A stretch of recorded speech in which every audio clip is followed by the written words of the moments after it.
Okay, so last time we left off and we needed to finish up a conversation about Burning Man, which I wanted to do because this is a really important, significant part of the counterculture movement that uses drugs, right? I'm sure that many of you are familiar with Burning Man. Yeah, Burning Man was just canceled today. Burning Man 2021 was just canceled today. It's now going to be 2022.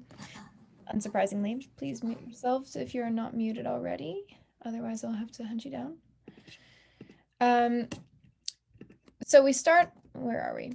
Oh yeah, so we last left off with raves and drugs and this notion that if your parents were like, don't go to raves, there are drugs there, they're totally correct. There are absolutely lots and lots of drugs at raves. It's just like absolutely part of the culture. What is not the case is that people will come up to you pushing drugs on you. That's just like not really the thing that happens. Or if it does happen, it's an anomaly, probably at the same kind of prevalence that you would find in club culture, if not less so, I would say personally. Parties, you know, you get a mixed bag of people. You can't always guarantee who you're going to have there. And sure, the specific party has like a different prevalence and likelihood of there being shitbags. But it's never perfect. So moving on to Burning Man. 1986, we're in San Francisco on Baker Beach. A group of friends decides that they want to build an effigy in the shape of a man and burn him. And it becomes this kind of celebration, just like a group of friends just going and dicking around. And then they move it to the desert, I think in the late 80s. And then the main rules were basically no guns in center camp, which is the only area where stuff is bought and sold, and don't mess with other people's immediacy, were basically the rules. But you could have guns at Burning Man. There were actually quite a few gun-related activities. I think that there was one in particular, I forget what exactly it's called, that involves a remote control car, like a white car, where it was like it was the buffalo chase or something, where you just like all shoot at the car, this remote control car, as much as you can until it can't drive anymore. I just heard about that today. That's a thing that used to happen. Which also, propane tank shooting range, yeah. So 1991, for the first time, the man right here is lit up. And you can see, I'll just give you like a little sneak peek of like what the burn actually looks like in practice. There are many, many ways that you can get a feel for this, and none of them will be fully accurate. Nothing matches being there. So the playa, as it's called, is miles and miles, I think 9 square miles or something, of alkaline dust. This dust is super fine. It gets in everything, including your lungs if you're not careful, because there are 60-mile-an-hour dust storms like this one. You can see there's a dust storm, a whiteout or a brownout, where if you're not wearing a respirator and goggles, then you're at serious risk of having some kind of respiratory failure if you're in a dust storm for long enough, because this alkalinity of the dust is really harmful to your lungs. And also will irritate the fuck out of your eyes. But if you're stuck in what's called deep playa, which is basically a giant flat expanse of desert, this is out in the playa. Deep playa is even further from civilization. It's impossible to capture this place in a video or in a verbal description. Unless you've been, you just have no idea the magnitude of it. But it's basically a place where every person that pays to go builds and brings every single thing that is here. Nothing is provided for you except for porta potties and street signs and ice and coffee at center camp. Nothing else is bought or sold on site. It's all gifted. It's all a gifting economy. There is really nowhere on the planet that is quite like Burning Man. There's just like, you know, it's just a city. It's literally a city. The United States Post Office recognizes as being a city for a week. It's a good recap video, I would say, of it. It gives a nice, well-rounded image of what actually happens there. So for a long time, it was kind of just like a lawless, like go and fuck around to the maximum capacity that you're able. But now it's actually like a city, like it is an actual organized thing. I think I include a picture of what it looks like aerially. It's a giant semicircle with the man in the middle. The temple, which is a place of loss and mourning that gets burned down at the end of the week, is out further. And the kind of underlying idea behind it now is more about there's a lot more to it in terms of the intention setting behind Burning Man. No guns allowed anymore. You can't just drive your car anywhere that you want. You have to register your mutant vehicle. This thing got shut down because someone got skewered on its tusk and died, I think.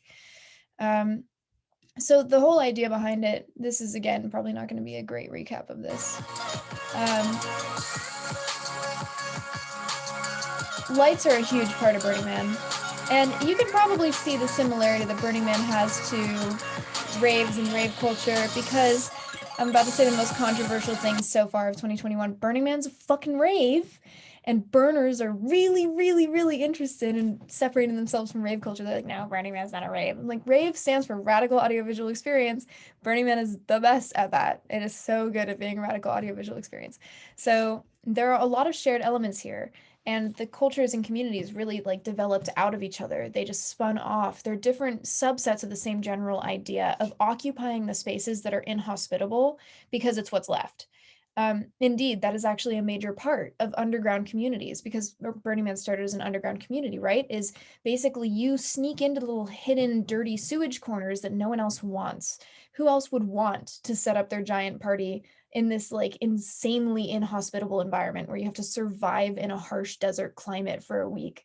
One year in 2017, our outlets melted because it got to be 117 degrees in the shade. And that same year, or no, that year it was warm at night, but there was another year where it was like 30 degrees at night. You know, like it's not a pleasant camping trip. So the same can be said for warehouse parties and raves, and this idea that like when people are squeezed out of mainstream areas, especially due to them becoming monetarily inaccessible, which is not the case of Burning Man. Burning Man is extraordinarily affluent. They go where they can fit, basically. Burning Man includes these concepts called the 10 principles, all of which I probably cannot state off the top of my head, honestly, but they include things like immediacy, which means being in the present moment, radical self-acceptance, radical inclusion, the concept of which is being deeply argued on a lot of forums right now, the concept of radical inclusion. I forget the exact, I think it's the tolerance paradox is the issue of like radical inclusion or radical tolerance cannot include intolerant and bigoted people. And there's an interesting graphic that I can share if people are interested about that phenomenon and how weird it is. And a lot of burners really like to be like radical inclusion, more like radical exclusion, like let's include the white supremacists too. And it's like that's one of the issues with this kind of place. I say as a proud burner, there are lots of problems with Burning Man. And then other issues or other 10 principles are things like gifting economy, in particular, civic responsibility and engagement. There are lots and lots of them. Leave no trace is a big one. The 11th principle, consent, is getting added. And here's just a nice image. Like it's like Hidalgo. It's like that dust storm just coming at you. And let me tell you, when you see this thing approaching, it's like everyone is like, oh, batten down the hatches, because everything will be just coated in this thick layer of tan sand. Yeah. Another example of Burning Man's kind of interesting nature here, this is from 2010. You can see that these camps sucked, but in order to be invited back, there's this thing called a MOOP map, and MOOP means matter out of place, and that is trash, basically. So before you leave Burning Man, you need to stand shoulder to shoulder with your campmates and walk the length of your entire area. And you don't just pick up the big stuff, you pick up every single unnatural thing that was there. The greener your area is, the better you're doing. The more red there is, the more yellow, the more trash there is. Obviously, 2006 was not a great year. In order for Burning Man to be invited back every year, because this is on federal land, they can leave no more than 1 cubic square, 1 cubic foot of waste. Like for the entire thing, the whole thing, all 9 miles squared or whatever it is, they can have no more than this much trash found by federal officials total. So this is a very serious part of Burning Man. A lot of newcomers do not do this properly. So the question would be like, yeah, it's very bike friendly, extremely bike friendly, except that if you're not prepared and you come without having toned yourself for biking, by the second day, you're not going to be able to get out of bed. Like your legs are going to hurt that much and your ass will hurt that much. So the question is kind of like, what exactly is the point of this? There's no lineup. Like there are no artists that you go to see. And the answer is that it's literally a city. And at the end of the week, every year, everyone gathers in this huge circle and watches Conclave, which is the fire spinners do their thing for like a fucking eon. Love you, Conclave. You guys do amazing work. And then they blow up the man in a mushroom cloud. So it's basically a gathering of people from all over the world to celebrate nothing because they can. And it's very different than other festivals in that way. Like, yes, it's a festival. Yes, it's a rave. But more than that, I really can't stress Burning Man is a city, a very drug-oriented city. As you might imagine from the footage and the imagery thus far, this is a really famous one. This is all over the internet. Everyone's like, oh, Burning Man's full of gross hippies. This is an outlier, I would say, because most people just bring their own LSD or share it. Usually this is not even necessary, to be honest, because Burning Man is like acid central. It's an acid playground made by people on acid for people on acid, basically, I would say. And there's a lot of weird stuff that happens here. But Burning Man has a very robust safety protocol in place for drug-related emergencies. They have Zendo, which is psychedelic counseling and crisis counseling and stuff there. And it's a very unique place in terms of substance use because it is, truthfully, it's kind of like, I would say the majority of people that go to the burn do drugs at some point throughout their experience there, to be honest. There are plenty of sober camps, but it's just one of those things where it's like you go to a sober camp. If you're camping at Burning Man, a lot of people will like go out of their way to find sober communities there because it's that prevalent. That's drugs at the burn. Now, there are a lot of contradictions for Burning Man. A lot of people think that it is internalized as being this like incredibly progressive place. And I'll say straight up that Burning Man is not actually that progressive. It never has been that progressive. It's always been a white dominated, very well educated, very wealthy party. And this is, it's true. Yes, you can go otherwise, but the vast majority of attendees are white and affluent and have a bachelor's or master's or higher. So there are a lot of issues with the way that Burning Man portrays itself as like everything is free for everyone as long as you can get here. The ticket is $500. It costs another $1,000 to get the supplies. You need a shift pod to survive in the heat. And there are a lot of things to say about Burning Man, but I just wanted to give this overview of what the event is. So those of you that aren't really familiar with it can have a better understanding of like, this is kind of like the place for a lot of people to end up going to, that it's like the thing that they really want to do, like the life experience. Like I got to go to Burning Man, and getting tickets is extremely difficult now, like super difficult. So here's 2007, the Crude Awakening was an oil derrick that was brought in. This was during the Green Man theme for that year. And it was the largest non-military explosion in US history, I think. My dad was there this year and his eyebrows, I think, were partially singed, even though he was well beyond the blast radius. So let's check out this mushroom cloud.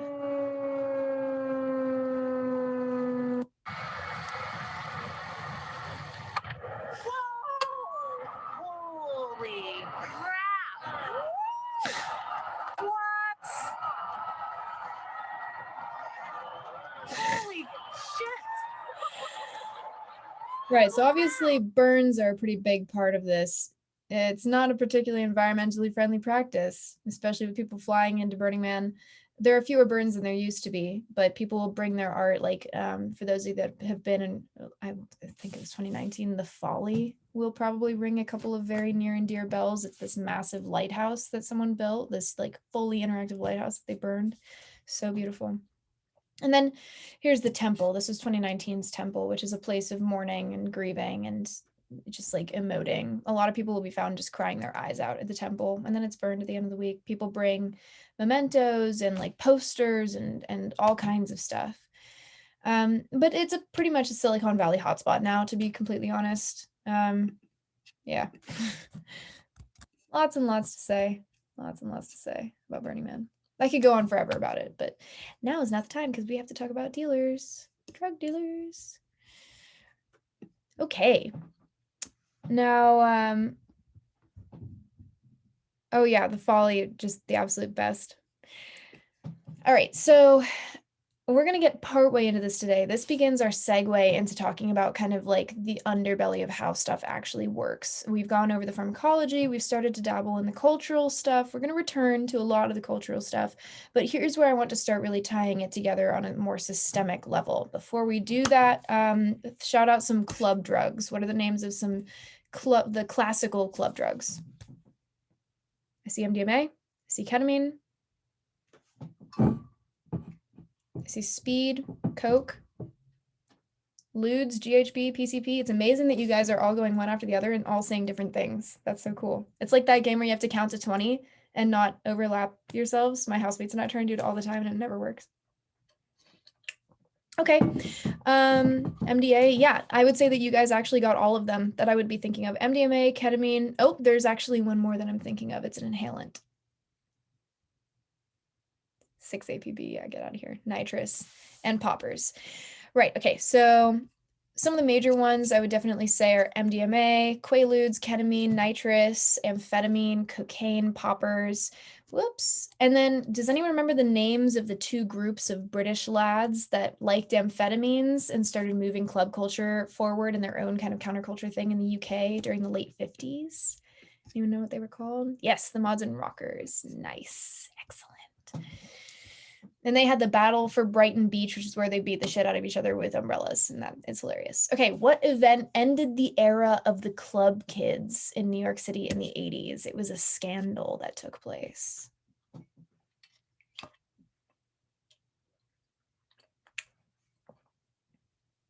The murder. Yep, that's right. The murder of Angel. Yes, exactly. Michael Alec murdered Angel.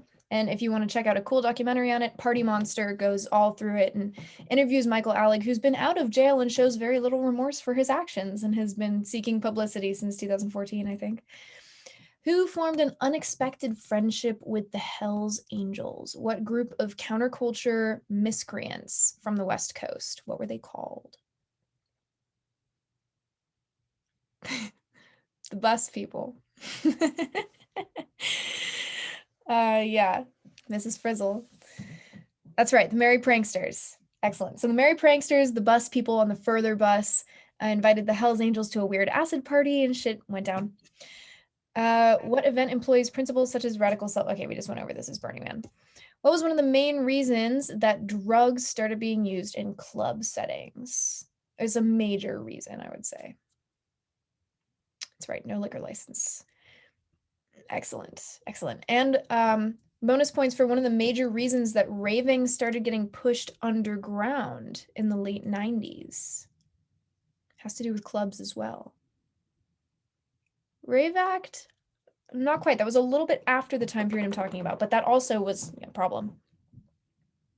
I don't know if we'll get this one, but the answer is that, yes, curfews, 2 a.m. curfews, exactly. Clubs were shut down at 2 a.m. People were not ready to be done, especially because MDMA was being used. The night was young. Anyone remember what this is called? This establishment? I'll give you a hint. There is a farm on the edge of it. Bonus points if you can tell me what happened there. The narco farm. Very nice. Wow, you guys really pay attention. It's very heartwarming. I love this. Anyone remember what happened at the narco farm? What its purpose was?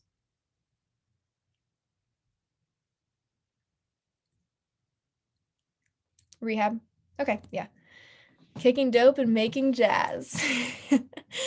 That's probably a better slogan than whatever they used. Yes, it was open until the 70s, and it was the first treatment center that allowed potential prisoners to defer themselves to this treatment facility to farm, basically. And it didn't really work very well because people would leave and go right back to the same shitty situations that got them into problematic substance use in the first place. Where might this be? What event might that be? Just based on context clues. I see Wooks/Rainbow Gathering. Yes, that's the Rainbow Gathering. Rainbow Gathering is an annual unstructured gathering for peace, harmony, and freedom. Completely unstructured. There's no centralized leadership. And what is this on this person's arms, and what might this person be referred to as? Candy and Candy Kids. Yes, that's right. I know possibly a couple of you in here might be Candy Kids, if I had to guess. And now, here we are, the chain of command. Okay, Now, starting at, and this is kind of like a backwards way that I decided to rip. Oh my God, every time I accidentally drag this sidebar of people's faces down to the bottom and I cannot unstick it to the top, and I feel like such a boomer every time. Okay, so we start at this is the top, the bottom of the supply chain. It's the bottom of the supply, it's the bottom of the supply chain, right? Okay, so we start with the manufacturers and the chemists. These are the people that produce the substances that are going to be moved in the first place. Their job is, in some case, synthesizing, in some case, it is producing the actual raw material, but regardless, they are the people that make the product. And then from there, you have transporters and smugglers who have different jobs. The transporters are, I believe, across the country. Oh no, transporters are within the country and smugglers are across international boundaries. So these are the people that take the product and they move it from one place to another for distribution. Then from there, this is also kind of like not perfectly in order. There would be a narco trafficker, otherwise known as a kingpin or a drug lord. And this is the person that delegates the activities that are happening in all of these processes. So this is not in order. Let me be clear. Technically, the kingpin would be who is overseeing the interaction between these players. The kingpin is the one that decides which manufacturers to work with or how to work with them, as well as how to defer responsibility to transporters and smugglers, as well as how to deal with dealers or traffickers, foot traffickers, the foot soldiers that have the more local and regional markets. So you grow the substances, the kingpins or the narco traffickers, the drug lords will come in and who will decide how this is all going to go down. And then from there, transporters will grab the material and move it across lines. Smugglers will grab the material and move it across lines. Transporters will move it within an area, and then the local traffickers will pick it up and distribute it from there. Now, the word trafficker is a little bit ambiguous. It can refer to small or large scale, but the whole idea behind it is basically it is a dealer, but that term is very loaded. The term dealer is loaded. What's really happening is it's distribution is what's going on. It's like moving product from one hand to another. Now, at the bottom of the supply chain, hang on. Thank you. My roommate loves singing, and I love him so much, but the bathroom is right next to my head. So the manufacturers include the growers and the chemists, and that can mean, again, the growers are the people that actually have the plant material. The chemists are the people that will either synthesize plant material into something different or synthesize all of the components that are not naturally derived into the final product. Now, here's an interesting example of how these things, oh yeah, this is kitchen meth for sure. We'll talk about kitchen meth in a second. Meth kitchens are a very interesting topic. Shout out to our reptilian friends. So this is a really interesting representation of where these things can get super political super quickly is in the Taliban and the opium trade, and how the Taliban exerting control over the opium trade funds the Taliban. And this is something that we'll see all over the world in many regions, in particular in South America, which is something we'll go into hopefully today, is this notion of the narco state and the question of whether or not basically the economy and the governmental activities of a country are dictated by its drug trade. So let's take a quick look at how that can shake down. If I can learn how to use this computer, that is mine. Hello? Apparently I can't.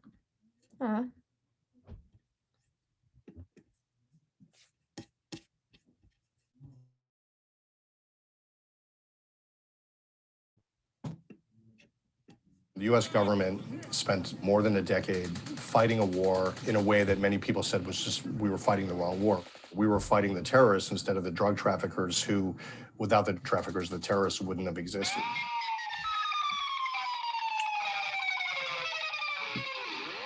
I'm Josh Meyer, senior investigative reporter at Politico, and I worked on the story about the global heroin trade in Afghanistan and a law enforcement effort called Operation Reciprocity. On my orders, the United States military has begun strikes against Al-Qaeda terrorist training camps and military installations of the Taliban regime in Afghanistan.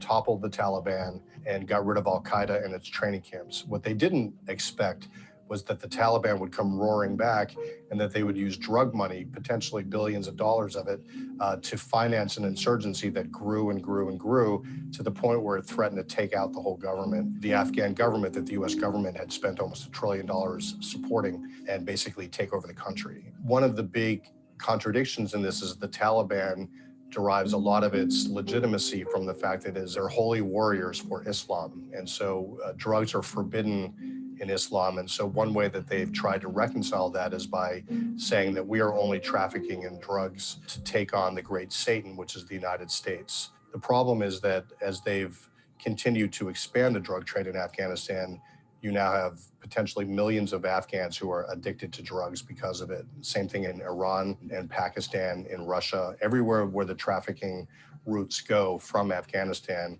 And Afghanistan has been on the verge of becoming a narco state on and off for 10 years. Everybody from local farmers who are growing poppy in their fields to the transporters, to the people that are processing the heroin. You can refine that into morphine, into heroin, and other products that are sent around the world. When the drug money takes over the democratic institutions, the police, the politicians, if they're in the control of the drug lords, that's when you get a narco state. That's what Afghanistan has become in the eyes of some of its critics, and that's what the DEA was trying to stop. Operation Reciprocity was a DEA investigation in which they decided to do a giant conspiracy case and go after all of the drug lords that they thought were the ones involved in financing the insurgency. It was kind of a decapitation strategy where they wanted to cut the head of the snake off and kill the insurgency that way. Something like that had success in Colombia. It's had success elsewhere. No, Operation Reciprocity, for all intents and purposes, died on May 27th, 2013, when Tina Kadenow, who was the deputy chief of mission in Afghanistan, found out about it. Welcome to the podium, Tina Kadenow today. She summoned 3 officials that were involved in Operation Reciprocity to her office, told them to shut down the operation immediately. Operation Reciprocity was done in coordination with the broader Obama administration strategy for Afghanistan, which was to draw down and get out of there. By 2014, this process of transition will be complete, and the Afghan people will be responsible for their own security. It's easy to say that politics clearly played a role in the demise of Operation Reciprocity. The question is what politics, played a role and who was responsible. Now, there are a couple of things that are said in this video that we're going to kind of dig into a little bit more, because it is very much a problem to insinuate that Plan Colombia, which is something we'll talk about in a second, which is the same idea of if you get rid of the drug traffickers, you get rid of the potential for a narco state, because now the Taliban or whatever insurgencies can no longer profit off of it. And, in theory, sure, that would work, but that is just not how the drug trade works. It's never been how the drug trade works. It is so easy to just start a new manufacturing operation. So we'll come back to that in a little bit, but I just wanted to give an opener into the idea that these kinds of markets can be extraordinarily lucrative for government insurgencies and people that need to fund massive undertakings. Now, on the other side of the coin, we have good old America doing meth labs. And meth labs in America are a really interesting phenomenon, because this is really part of DIY culture, this idea of I'll make it myself, in particular in rural America, in particular the Dakotas of America. There are a couple of methods for this. I think I've gone over them in a previous lecture a little bit. One of them is shake and bake. So this is an example of shake and bake. If you have these little beads, all of these meth labs are explosive, and one of the major, oh my God, there is just no way for me to get rid of my notifications every time. Oh. What do you say about the little plush bear? Yeah, well, that's an indicator, right, that this home might be inhabited by kids. So these clandestine labs often, again, I think I mentioned this before, have very toxic fumes and byproducts that can actually seep into walls and furniture and cause pretty serious adverse health reactions in a lot of people, especially if people were using a house as kind of like a squat location for a lab. And there are other issues with this environmentally, which we'll go into when we cover the environmental impacts of substances, which is coming up soon. So that's kind of the more DIY, like homegrown issue. And this is a problem, right? Because we really are like, this is damp rid. This is stuff that sucks out the moisture from your tent when you're camping in electric forest. Pro tip, unless you want to wake up in a sopping wet sleeping bag like I did in 2019, because that is disgusting. Now moving on to the smugglers. Smugglers are, oh, this job is so high stakes and so low payout. This is very much a job of creativity. And these are the people that the government is generally trying their hardest to stop, but only about 10 to 15% of product is actually intercepted as it comes into the United States. People employ very diverse creative means of getting drugs into different things. Through all of my years, everyone has had opinions on what the fuck this thing is. No one is able to come to a consensus. Is it a rocker for a baby? Is it like some weird plush armchair with a thing on the side? I think it's baby, but it has this footrest thing right here for babies' wary calves. So if anyone has any kind of certainty on what this person packed like bricks of weed into, please tell me, because this has been weighing on my mind every day and every night for 2.5 years now, 3 years. So the job of a smuggler is really low reward. People assume generally that if you're smuggling drugs, you're getting paid like huge money. And the fact is that if you go down major. And a lot of the time, this is like a last ditch kind of job. Now, a couple of examples of ways that major smuggling operations have gone down are the French Connection is a really big one. Some of you might have heard of this before or might be familiar with the movie The French Connection, which I haven't seen, but I'm very interested in, like many movies about drugs. And this was a giant scandal. I know we love scandals in DrugsCo, and there are so many of them in drugs, so that's awesome for all of our collective interests. So after World War II, there were the French mafia was producing heroin and importing it to the United States. And the CIA was like, okay, you can't actually do that. That's not actually cool. And the French were like, okay, but what if, because you guys hate communism, what if in exchange for you letting us import heroin into the United States, we will fight communism at the port of Marseille? And the CIA was like, cool, cool, cool, sounds good. So that happened. And then in the early 70s, the heroin import was still illegal at this time, to be clear. This was after World War II. And then I believe it was the early 70s was when, or shortly after World War II, the CIA was like, okay, that's cool. We're done with this. We're not going to like let you do the thing anymore. And the French were like, cool, cool, cool, cool. So all of a sudden, there was this like revelation in the 70s where there were these massive seizures of heroin happening from French imports. Like the New York Police Department, I think was the specific department, was just like taking in tons and tons of heroin and storing it in its evidence lockers. And there was this huge controversy and scandal where it was discovered that the New York Police Department had become so corrupted through the period of the CIA turning a blind eye that they had started allowing the French mafia to come into their storage lockers and take $70 million of heroin out of it in exchange for kickbacks, in exchange for bribes.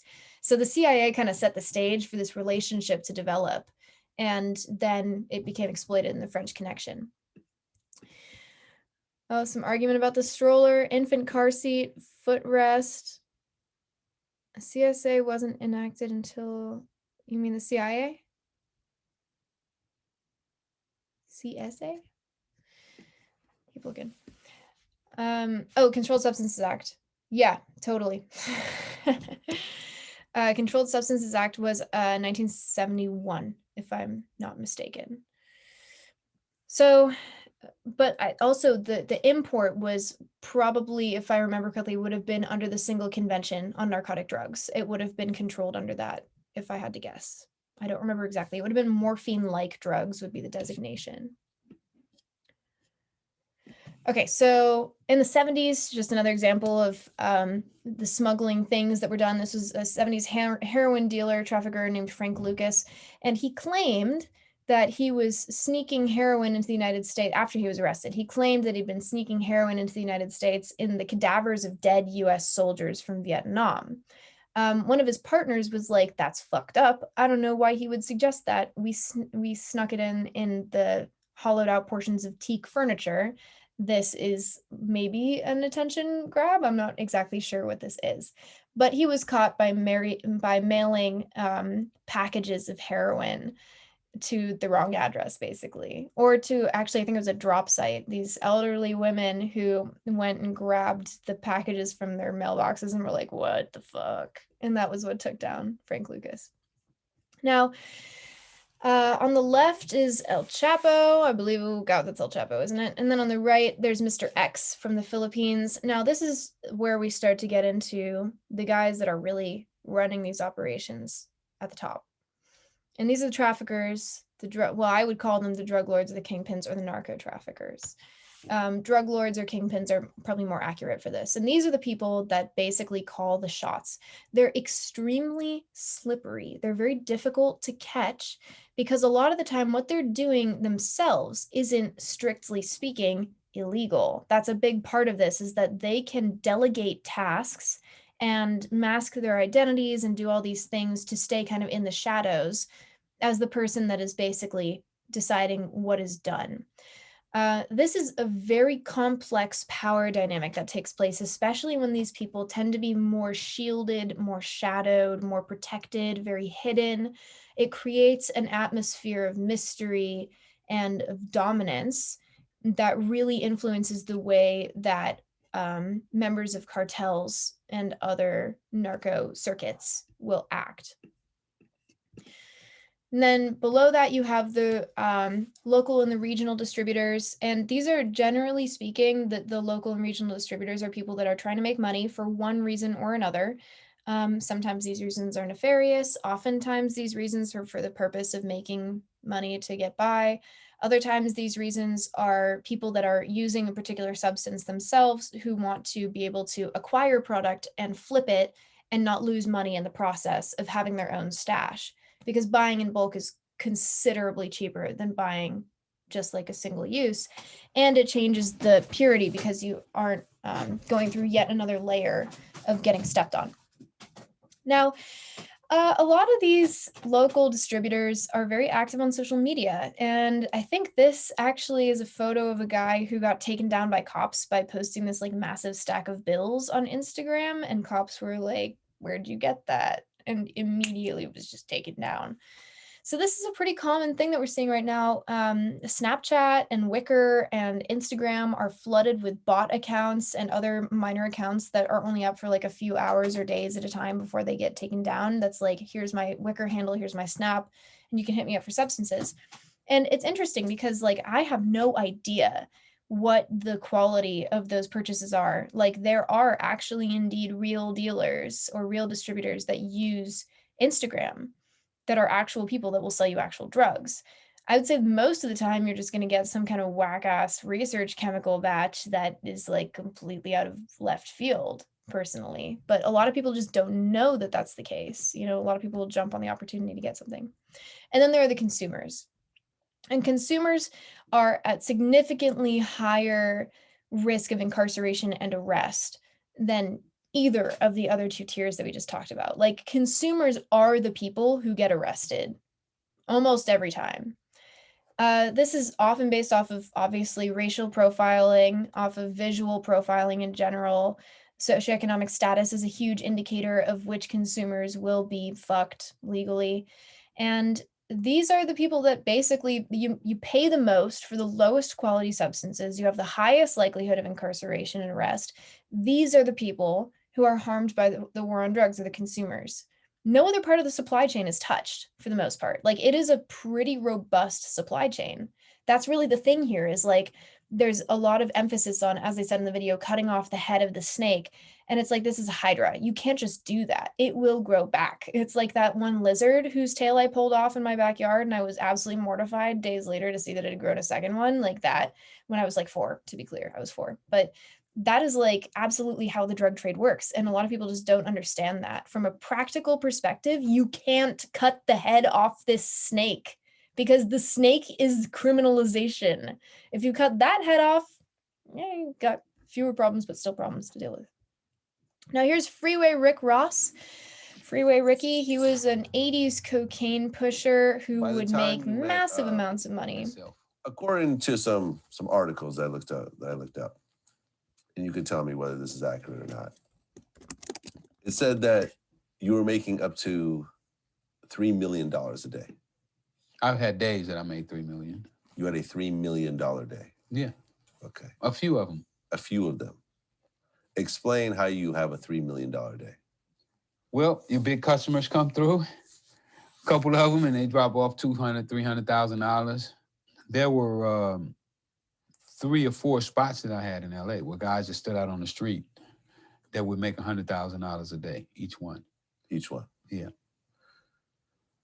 Now this actually built up. I guess you had operations in 42 cities? I don't know how many cities. I mean, A lot of cities. we had a lot of cities. All throughout the country. Yeah. So explain to me, and okay. You know, different people do their estimates and their Yeah. calculations and all Right. that stuff. So, And I guess the other thing is that you moved $900 million worth of cocaine or more. or more, which in today's dollars is the equivalent of $2.5 billion. Yeah. So you were moving. You figure like this here. If you do 100 kilos in one day, that cocaine goes a lot of places. You know, a lot of people, they taking it, they putting it on airplanes, you know, they moving it around. Now you're talking about you move 200 kilos in one day, or 2.5, 250. You're talking about that's a lot of cocaine. So the breadth and the spread, this is how Freeway Rick was a kingpin. This is an example of how a kingpin can delegate these activities and keep track of the tasks and rein in a net. What's interesting is that many kingpins, if not most kingpins, come from extraordinary poverty. These kingpins, like El Chapo, for instance, I believe it was El Chapo who was actually, maybe it was, I could be thinking of the wrong one. We'll get to him later. Who actually built like a community center in his hometown and was revered as like a kind of a local hero because of just like helping lift his community out of poverty. So it's not as simple as just cutting off the head of the narco traffickers. People wouldn't need to participate in such a life or death high risk operation a lot of the time, not all the time. Sometimes people just like trafficking drugs. Like, sure, it's an adrenaline experience and it's a lot of money for much easier, in some cases, much easier than working all day, every day, forever. So the fact of the matter is that we, again, have crafted a system that makes this very desirable and very necessary. Now, within the cartel structure, whoops. Yeah, I think it was Escobar. Thank you. I couldn't, it doesn't sound like El Chapo. It was Escobar. I can see his face. So within the cartel structure, a cartel is basically an organized crime unit, is what it is. And the cartels in Mexico in particular, or in Colombia, the cartels in South America are extremely violent at this point in time and have been extremely violent. Again, what we do in response to that violence is often very misguided because it's not, again, as simple as just killing the kingpin and you take out the cartel. And actually, we'll come back to that in a second. So the idea behind this is that it's either like a small family type organization or it's very large and very decentralized, but sprawling. So at the top, you have the kingpin, then the second in command, the lieutenant, the hitmen are the people that basically go out and do the work of like strengthening alliances and staking territory, staking claims. And then there are the falcons who are basically just dispersed in the community, keeping an eye out and maintaining territorial dominance. Now, comparably, we have the rise of the mafia in the early 1900s. And this started with the Volstead Act. And the Volstead Act, what year was the Volstead Act? Was it 1918? I should remember this year. The Volstead Act cropped up in, I need to look at my notes. I have to remember. Where are my notes? I'm a boomer and I cannot find my notes. 1919, 1980. Yeah, it was, it was that general time. So the Volstead Act was passed criminalizing, or it was prohibition. It was no alcohol for you. And the idea was that there was a lot of domestic violence happening, and they were like, we're going to stop moral corruption from alcohol. And there was a lot of violence, a lot of violence. But what happened that was paradoxical was that as soon as they started actually implementing the Volstead Act, there was a massive spike in murder deaths. So in response to this, the market for producing illicitly made moonshine and other alcoholic beverages became so appealing that murder started becoming like an essential part of this trade, because people were again establishing territorial dominance over producing and distributing alcohol. So bootlegged liquor like moonshine was a really common thing here, but there was actually a $3 billion underground market for liquor. And $3 billion is a lot of fucking money. That is a huge economy. In fact, if I remember, that's actually $3 million or $3 billion then. That's staggering. Now, out of this rose mafias. Actually, do we not cover that? Then I'll mention here that the United States, in response to all this bootlegging, intentionally poisoned liquor supplies and killed, I think, around 10,000 people. Intentionally poisoned the supply because people wouldn't stop drinking, and that was the outcome. Now, from this, we have mafias. The rise of the mafia is kind of in some ways like it is very similar in terms of like the general role of the cartel of territorial dominance. But mafias started as kind of like based off of segregated neighborhoods. You had the Jewish mafia, the Italian mafia, the Irish mafia, and Al Capone was part of the Italian mafia, and the Italian, yeah, duh.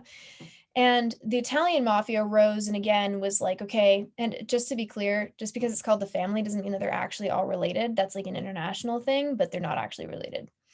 So the Italian mafia really started staking a claim on like, we're going to be the ones that are producing and distributing this bootleg liquor. And this was a way out of poverty for all of these mafias. These areas were deeply impoverished. As the 1920s in America were a dark fucking place for poverty. It was the Great Depression, and anything that people could do to escape from those living situations, which were so dire, would be pursued. There's a very interesting book on this that I can refer if people are interested about Latinx history in the United States, of how the Mexican Revolution was happening during this time and how Mexican immigrants were coming into the US. So again, we're seeing the segue into marijuana prohibition coming up very soon. And in that process, the way that people could push back against immigrants was to claim that they were dirty. That was the thing, was to claim this is a public health menace. The phrase public health was used, it was weaponized intentionally to make immigrants seem unclean and unwell and unfit, to quarantine them. The quarantine is a very sensitive topic, and vaccination are very sensitive topics for immigrants and POC in America, for good reason, because these were historically used as means of saying you're unclean, you're unwell, you're unwelcome. So anyway, we have Al Capone, part of the mafia, a group that was very deeply like Italian immigrants, Irish immigrants, Jewish immigrants were not welcomed into America, because who is welcomed into America? We're fucking America. So there was just this massive amount of violence, and the St. Valentine's Day Massacre, which was a broad daylight massacre of 7 people. And Al Capone was really popular. He was known as Robin Hood. The cops liked him. But this is an example of how kingpins are so slippery, was that he ultimately was not arrested for being the kingpin of the Italian mafia. He was arrested for tax evasion. And when he died, he didn't die from police brutality. He died from a stroke. So, see the privilege of being a kingpin here, right? Now, moving on to Colombia. Colombia is a place we're going to be talking about a lot in this context, because Colombia's history with drugs is just riddled. It is so convoluted and complicated and extremely political. And this is one of the main reasons that when people are like, stick to drugs, I don't want to talk about the politics, it's like drugs are literally politics. Like, honestly, we're not really even talking about the inert substance when we talk about harm reduction. We're talking about politics, and the politics of education, the politics of access, and the politics of autonomy. So looking at cartels in Colombia, here is Manuel. This is one example. There's a very interesting photography project that's linked in the presenter notes here. There's an issue in Puerto Rico because Puerto Rico is not equipped to treat substance use disorders and also has quite a few impoverished areas. Puerto Rico has made a habit in recent years of telling people with substance use disorders, oh, go to Philly, go to New York, go to Chicago, we'll get you the plane ticket, we'll have the cops drive you to the airport, there will be treatment for you there. And people are flown into the US who are just desperately seeking treatment, and then they're cut off, they're dumped, they're left here. It's a lie. They're lied to. They're given either no living situations or very, very low quality, like squalor living situations with heavily religious so-called treatment a lot of the time, and nothing that was promised. And this is literally a means of saying, we don't want these people here. They're undesirable. We don't want to have to deal with them. We're going to push them over there. That is the response in Puerto Rico right now. There are quite a few things to say about that as well. You know, nothing is what it seems on the surface. A lot of these things are just due to systemic failures, always. Now, in 2012, approximately 80% of our cocaine, I was circling this, but that's actually not what's pictured here. I don't know why that's there. Approximately 80% of cocaine that comes to the United States goes through Honduras, and Honduras has an extremely high murder rate per capita. This is not a coincidence. Honduras is one of those countries that gets really slammed by the passage of cocaine through its borders and into the United States. And then also looking at Mexico, I know this is a lot of countries in South America all at once, and we'll be going into each of them in more specificity soon. Looking at the homicide rate in Mexico from 97 to 2010, it wasn't until 2007 that the United States basically was like, okay, you should involve your military in fighting the drug war. At the moment that Mexico started involving their military in the drug war, the number of murders skyrocketed. So there's a lot at play here. We have the military intervention in the drug war getting out of hand, and the homicides getting out of hand in certain countries. We have the heightened murder rates in countries where drugs are being pushed through. It's very explosive. It's a very tender and inflamed situation that's been going on for decades.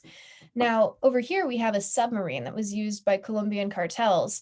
Like, cartels have submarine tech to move drugs. Like, a lot of these smuggling interception efforts that we have are just like, what are we gonna fucking do? What are we gonna do? You know? Have any of you guys seen the video of the man who's speaking in Spanish, talking about how Trump is going to build a wall, and then he's like, he cracks in the middle of it and is like, that dumb motherfucker, 40% of us come in by air, and then laughs for like 3 minutes straight. Have any of you guys seen that? Do you remember that video? I'll put it in the Discord. It's really funny. He just, yeah, he laughs for like a full 2 or 3 minutes. It is so funny. Okay, so the question is, would the cartels still exist without our war on drugs, or would war on drugs have to also be ended by other governments? So it's complicated. The cartels are for the purpose, generally, of controlling the drug trade. And, well, I guess that's a bit broad of a statement, but the money that is brought in from cartels controlling the drug trade is staggering. It is what fuels weapons purchases. It's what fuels arms acquisition. So the thing is, without that funding to fund arms acquisition, there is very much a less going basic. That was a really choppy sentence. Without the money to fund arms acquisition, there is so much less to go off of in terms of developing cartels. I don't doubt that there would still be insurgencies that would seek to exploit underground markets and like move out of poverty and also take over areas. If we legalize it. Okay, so here's the thing about legalization, right? Colombia is actually looking into legalizing cocaine right now. That is actually a bill that is being considered at this moment. Where we need to be cautious is that we can't criminalize the growth of a crop, especially the growth of a crop that is native to a region, especially the growth of a crop that is used as a precursor in manufacturing drugs.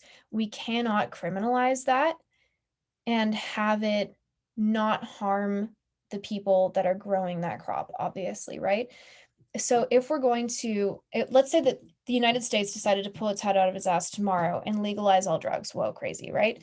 What would end up happening most likely is that there would need to be international cooperation with South America to say, like, you need to legalize the growth of coca.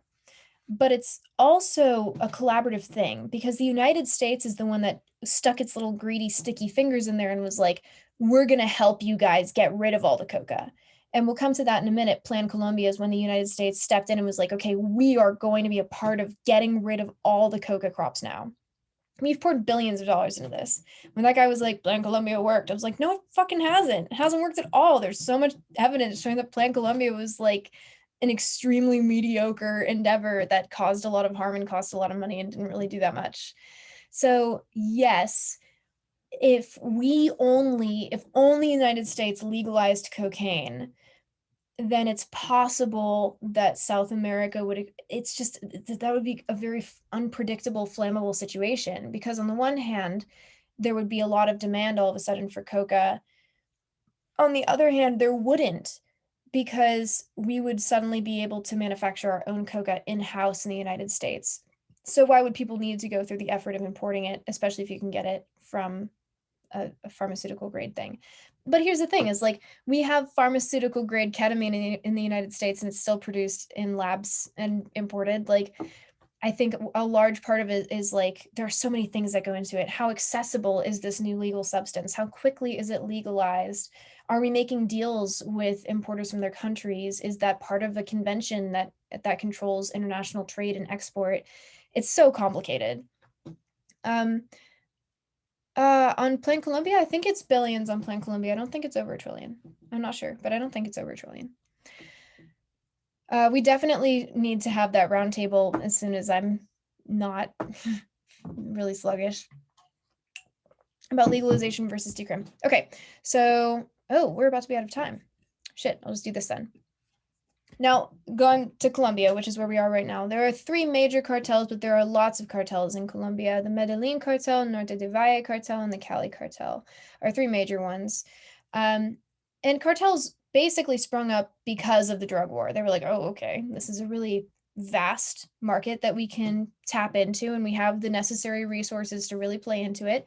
And remember, as I mentioned last time, in the 70s, there was, I think in Bolivia, a massive economic downturn that caused a spike in coca crop production, which made the US all of a sudden very interested in cocaine in a way that it hadn't been in decades. So the drive for these cartels was brought on by Americans all of a sudden developing a taste for coke. So these cartels were just like absolutely and remain absolutely brutal. There's a lot of violence in these cartels. In fact, in the 90s, the Colombian government actually was worried that the cartels were powerful enough to completely overthrow it and become a full narco state at that point in time. There have just been so many internal wars in Colombia over this, which we'll talk about next time, of FARC and the leftists. And yeah, I think that's all I'm going to say for now. Yeah, the Sinaloa is the biggest, I believe, at this moment in time. Okay, I will see you guys on Thursday. We can finish up dealing in the drug war, hopefully, and I'll stick around for a couple of minutes for questions. And otherwise, have a fantastic evening.